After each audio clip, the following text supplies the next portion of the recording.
주 예수님, 오늘 동안 잘 지내셨습니까? 어느새 한 달이 지났습니다. 네, 저번 달에 말씀드렸죠? 한 달에 한 번은 주이신 분님의 특별한 은총과 은혜로 한 달에 한 번씩은 교정기사를 할 수 있게 대우를 해주셨다라는 거. 어느 순간에 한 달이 벌써 성큼 다가오고 말았습니다. 시간 참 빠르죠? 예. 하루하루 참 빨리 지나는 것 같습니다. 요즘은 점점 이제 겨울로 이제는 점점 접어드는 것 같습니다. 푸근했던 날씨도 조금씩 쌀쌀해져가고 있고 바람도 차지고 있는 것 같아요. 여러분들 항상 겨울 준비 잘 하셔서 건강에 유의하셨으면 합니다. 오늘은 이번 주일은 평신도 주일입니다. 평신도 주일. 여러분들의 주일이에요. 저의 성직자의 주일이 아니라 여러분들 평신도들의 주일입니다. 사실 평신도 주일의 강론은 원래 예전에는 총회장님께서 올라오셔서 하셨거든요. 근데 총회장님 어디 가셨을까요? 총회장님 갑자기 바쁘신 일이 오늘 예전부터 정해진 일이 있으셔서 부득이하게 그쪽으로 가셨습니다. 우리 모시라고 해서 총회장님의 그러한 일 덕분으로 제가 여러분들과 함께 이렇게 강론을 나눌 수 있게 돼서 총회장님한테도 무한한 감사를 드리고 싶습니다. 네, 총회장님께서 평신도 주일에 맞게끔 우리가 평신도로서 어떻게 살아가야 될 것인가를 잘 말씀해 주시고자 했었는데 안타깝게도 아쉽지만 또한 우리가 다음에 청해 듣도록 하겠고요. 오늘은 제가 대신해서 총회장님을 대신해서 우리가 평신도인으로서 또 그리스도 신앙인으로서 어떻게 살아야 되고 어떠한 모습을 지녀야 되는가에 대해서 한번 나눠보도록 하겠습니다. 우리 교회가 평신도 주일을 지내고 있는 이유는 우리가 세상 안에서 뿌리를 받고 자라고 있는 이 교회 안에서 그만큼 평신도들의 역할이 굉장히 중요하다는 것을 다시금 상기시키고 우리에게 각자에게 맡겨진 사명을 다시금 성실히 수행하자고 다짐하는데 그런 의의가 있습니다. 그래서 우리 이번 주간은 평신도 주일을 정하면서 우리 각자의 소명들, 각자 맡고 있는 그런 사명들을 다시금 잘 되새겨보자라는 취지에서 평신도 주일을 지내고 있습니다. 그래서 그런 평신도 주일에 맞게끔 오늘 복음과 독서 말씀도 잘 꾸며져 있어요. 이 복음과 독서 말씀을 잘 보면은 우리가 평신도로서 그게 신앙인으로서 어떠한 모습을 지녀야 되는가 또 어떠한 모습으로 살아가야 되는가에 대해서 잘 가르쳐주고 있습니다. 오늘 복음에서 잘 들으셨다시피 오늘 복음에서는 어떤 사람이 여행을 떠나기 전에 자신의 종들 10명에게 자신의 재산을 나눠줍니다. 어떤 한 종한테는 5탈렌트, 또 두 번째 종한테는 2탈렌트, 나머지 한 명의 종한테는 1탈렌트를 각각 나눠줍니다. 여기서 잠깐 우리가 상식적으로 짚고 넘어가는 부분이 있겠습니다. 탈렌트란 말 많이 들어보셨죠? 탈렌트가 뭐예요? 종시장 티켓? 어린이들한테 주는 은총표, 그렇게 탈렌트라고 하긴 하는데 탈렌트라는 것은 하느님의 선물이라는 뜻도 있지만 여기서 말하는 탈렌트는 이 당시 예수님 당시 살았던 이곳에 카페 단위입니다. 우리가 원 하는 것처럼 달러 원 하는 것처럼 탈렌트가 이 나라의 카페 단위였어요. 우리가 탈렌트, 1탈렌트, 5탈렌트 이렇게 하면은 잘 감이 안 서요. 이게 얼마나 많은 돈이고 적은 돈인지 잘 모릅니다. 그래서 1탈렌트는 6천 데나리온입니다. 그럼 데나리온 또 뭔가? 데나리온 뭐야? 데나리온. 6천 데나리온인데 1데나리온은 그 당시 한 사람이 노동자가 하루 일을 꼬박해서 벌 수 있는 돈이 1데나리온이었어요. 1데나리온.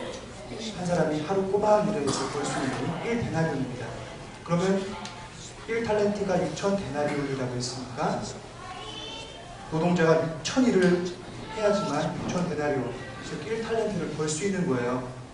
6천 일을 일해야지만 1탈렌트를 겨우 벌 수 있습니다. 6천일이면 몇 년일까요? 20년. 그렇죠. 주일을 다 빼고서라도 20년입니다. 20년을 꼬박 아무것도 하지 않고 숨만 쉬고 벌면은 벌 수 있는 돈이 1탈렌트인 거예요. 그만큼 엄청난 돈입니다. 1탈렌트가 이렇게 20년 동안 꼬박해서 숨만 쉬고 살아갈 때 벌 수 있는 돈이라면 2탈렌트는 40년 동안 벌어야 돼요. 5탈렌트면 100년을 일해야지만 벌 수 있는 어마어마한 돈입니다. 여기서 또 잘 감이 안 잡히신 분들 위해서 우리나라 돈으로 환산해 보겠습니다. 우리나라 하루 1인당 평균 노동하는 노동비가 요즘 얼마예요? 모르시죠? 그냥 5만 원이라고 합시다.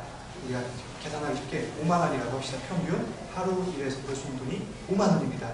그러면은 1탈렌트면은 6천 데나리온이라고 했죠? 그러면은 5, 6에 33억입니다. 3억. 1탈렌트가 3억입니다. 2탈렌트는 6억이죠. 6억이고 5탈렌트면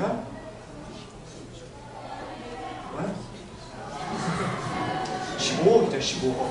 그렇죠. 그냥 억억 소리가 나는 겁니다. 그냥 눈에 그냥 억억 거리는 거예요. 그만큼 어마어마한 돈을 자신의 종들에게 맡기고 떠난 겁니다. 그런데 여기서 또 한 가지 조금 궁금한 점. 왜 누구 어떤 종에게는 5탈렌트 주고 어떤 종에게는 2탈렌트 주고 또 누구는 1탈렌트로만 줬느냐. 뭐 이 주인은 누가 차별하나 생각할 수도 있는데 복음 말씀에서 나와 있다시피 이 주인은 각자 종의 능력에 맞게 그 돈을 배분했던 것입니다. 각자 능력에 맞게 5탈렌트 어치의 그 능력을 펼칠 수 있는 종한테는 5탈렌트를 준 것이고 1탈렌트의 관리를 능력을 가지고 있는 종에게는 1탈렌트만 준 거예요. 우리가 흔히 생각하는 꼬마애와 학생과 어른이 있어요. 그러면 100만 원을 가지고 100만 원을 꼬마에게 너 한번 잘 보관하고 있어봐 하고 100만 원을 성큼 맡기겠습니까? 아니죠. 꼬마한테는 꼬마에게 맞게끔 1,000원이라든지 5,000원이라든지 이렇게 맡길 것이고 학생한테는 학생에 맞게끔 10,000원이라든지 50,000원 어른한테는 그만큼 발휘할 수 있는 능력이 크니까 그만큼 많은 돈을 맡기는 것이겠죠. 이것과 마찬가지입니다. 종들의 각자의 능력에 따라서 주인은 그 재산을 배분했던 것입니다. 그렇다면 주인은 왜 이렇게 엄청난 돈, 큰 돈을 자신의 종들에게 맡기고 떠났을까요? 그냥 잘 보관하고 있으라고?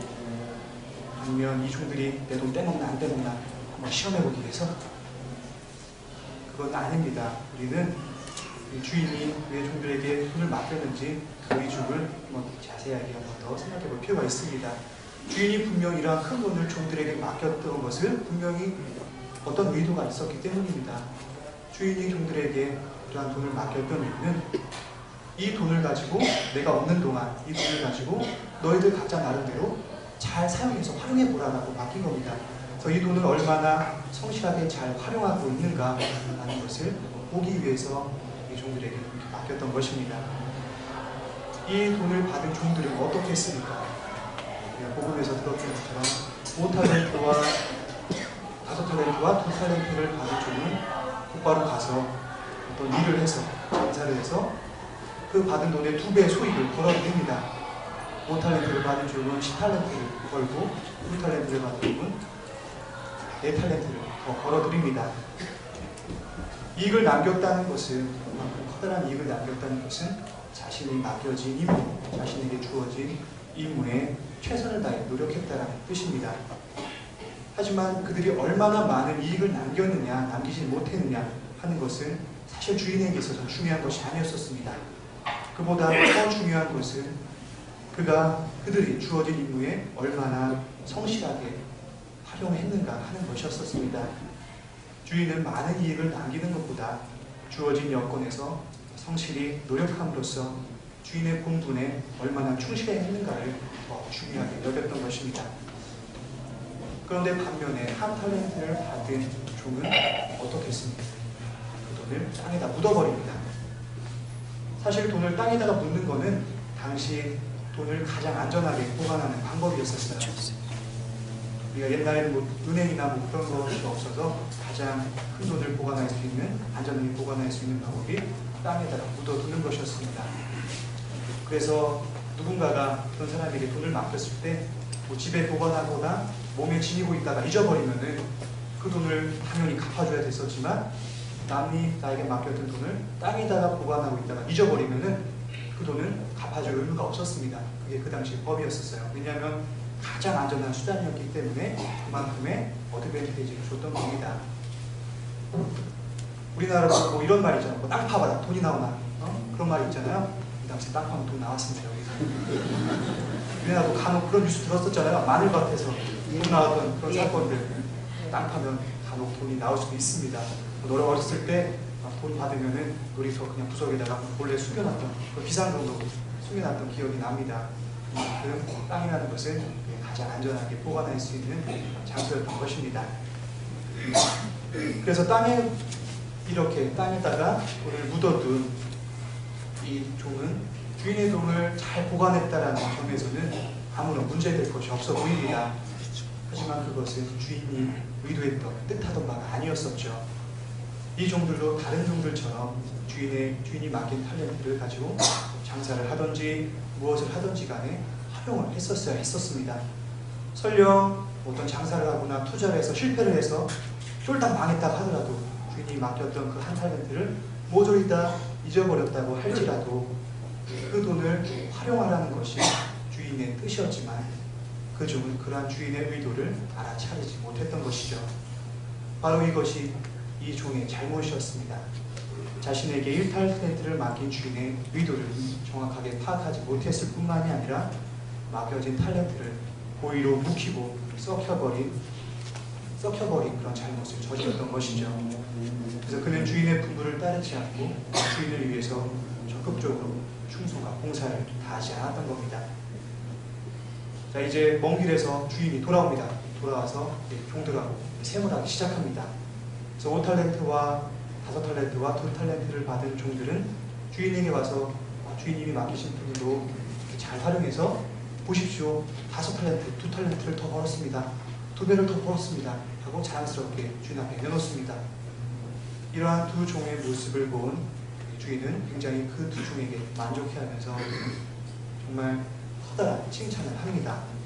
그리고 작은 일에도 충실하고 성실했다라는 표현을 하면서 그렇게 칭찬하면서 그들에게 커다란 상을 내립니다. 그들에게 줬던 상이란 그 종들에게 줬던 상이란 어떤 물질적인 것이나 돈 같은 그런 것들이 아니었습니다.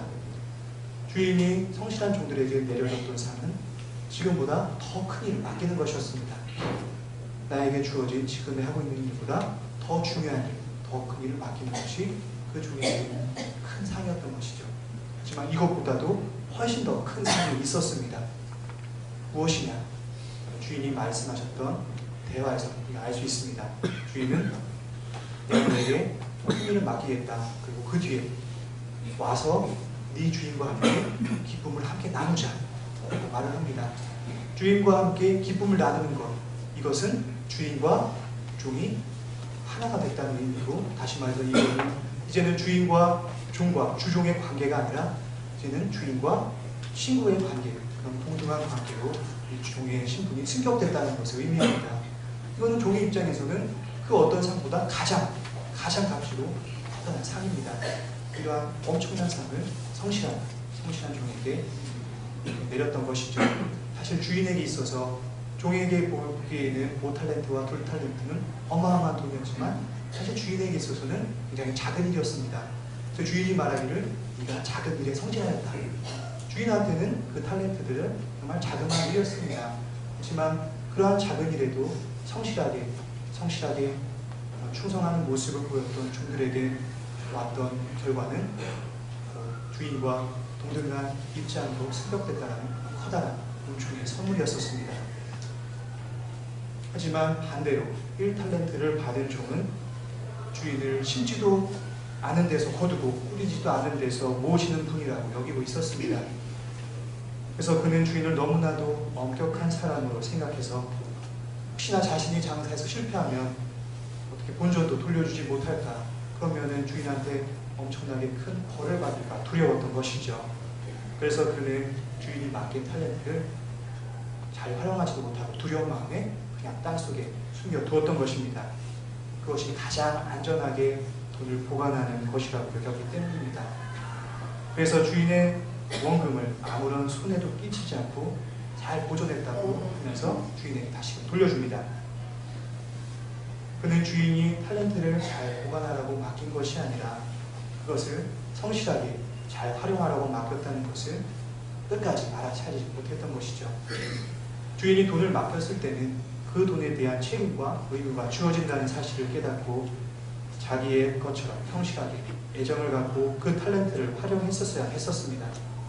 그러나 그는 아무것도 행하지 않으면서 오히려 주인을 모질게만 여기고 주인의 뜻을 헤아리기보다는 자신의 편안함만을 추구했던 것입니다. 이런 종은 주인에게 해를 끼치는 무익하고 무가치한 종입니다. 적극적이고 능동적으로 행하지 않고 주인이 맡긴 일을 소홀히 하는 종은 주인에게 있어서는 아무런 쓸모가 없는 종이겠죠. 그래서 그 주인은 이 종을 바깥으로 내쫓아 버릴 수밖에 없었던 것입니다. 이러한 복음 말씀에 비추어서 지금 우리들의 모습, 우리 신앙인들의 모습을 한번 성찰해 볼 필요가 있겠습니다. 나는 과연 어떠한 종의 모습을 지니고 있는가? 나는 과연 나에게 주어진 탤런트를 적극적이고 성실하게 잘 활용하고 있는 사람인가? 아니면 그냥 묵혀둔 채 분명만 늘어놓고 불평불만만 하면서 살아가고 있는 사람인가? 사실 하느님께서 우리에게 주시는 탤런트는 남들보다 뛰어난 어떤 특별한 능력이 아닙니다. 하느님께서 우리에게 주시는 탤런트는 바로 나의 삶이라는 탤런트입니다. 하느님께서는 우리 모두에게 삶이라는, 생명이라는 탤런트를 맡겨주셨습니다. 그래서 하느님께서 주신 이 삶이라는 탤런트를 내가 적극적이고 성실하게 사용하는 것, 다시 말해서 나에게 주어진 삶을 얼마나 아름답고 짙게 가꾸면서 사는 것이야말로 하느님께서 진정으로 우리에게 원하시는 모습이라는 겁니다. 오늘 이 독서에서 바로 사도께서 말씀하신 대로 우리 모든 그리스도인은 빛의 자녀, 낮의 자녀들입니다. 이 빛의 자녀, 낮의 자녀들의 모습이란 바로 오늘 1독서에서 잘 말해주고 있습니다. 오늘 1독서에서는 훌륭한 아내에 대해서 묘사하고 있습니다. 비록 아내라는 표현을 썼지만 사실 모든 그리스도인을 지칭하는 말입니다. 1독서에서 묘사하는 이 아내의 모습은 남에게 해를 끼치는 일이 없이 잘해주고 또 항상 즐거운 마음으로 나에게 주어진 일을 잘 즐거운 마음으로 일하면서 또 가난하고 불쌍한 이들을 도와주고 또 무엇보다도 주님을 경외하는 마음으로 살아가는 것, 바로 이러한 모습이 우리 모든 신앙인들이 살아가야 할 모습이라는 것입니다. 빛의 자녀들인 여러분은 과연 어떠한 모습으로 살고 계십니까? 그렇다면 이제 우리는 어떠한 모습으로 살아가야 되겠습니까? 오늘 복음에서 주인에게 칭찬받은 두 종의 모습처럼 주님께서 나에게 맡겨주신 삶이라는 탤런트를 성실하게 잘 활용해서 주님께서 우리에게 주시고자 하시는 하느님 나라의 기쁨을 가득 받아 누리시는 행복한 신앙, 거룩한 그리스도인으로 늘 거듭나시기를 기도드리겠습니다.